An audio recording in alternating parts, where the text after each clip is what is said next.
మీరు ఏదైనా SIP start చేస్తుంటే ఆల్రెడీ ఎస్ఐపి రన్ అవుతుంటే అడిషనల్ ఇన్వెస్ట్మెంట్ ఎలా చేయాలి? వన్ టైమ్ ఇన్వెస్ట్మెంట్ చాలామందికి ఎస్ఐపి సపోజ్ ఒక 5,000 రూపీస్ పర్ మంత్ ఇన్వెస్ట్ చేస్తున్నారు. వాళ్ళ దగ్గర వన్ టైమ్ అమౌంట్ ఒక 10,000 రూపీస్ ఆర్ 1,00,000 రూపీస్ ఎక్స్ట్రా ఉంది. సో, దీన్ని నేను మళ్ళీ ఇన్వెస్ట్ చేయొచ్చా? వన్ టైమ్ ఇన్వెస్ట్ చేయొచ్చా? అదే ఎస్ఐపిలో, అదే ఫోలియోలో అనే క్వెషన్ వస్తుంటుంది చాలామందికి. సో, అబ్సల్యూట్‌లీ అండి.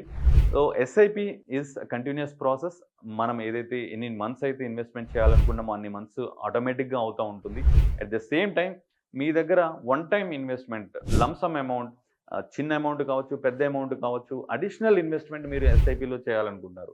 అడిషనల్ ఇన్వెస్ట్‌మెంట్ సేమ్ ఫండ్‌లో యాడ్ చేయాలనుకుంటున్నారు. Without any restriction you can do it. There is no problem at all.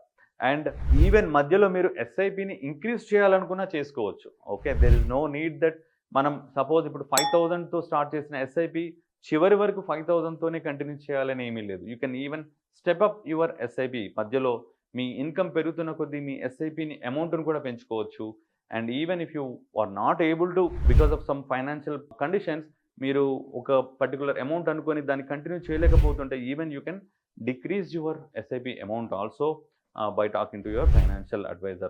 Okay. So, SIP or in general mutual funds are very very flexible.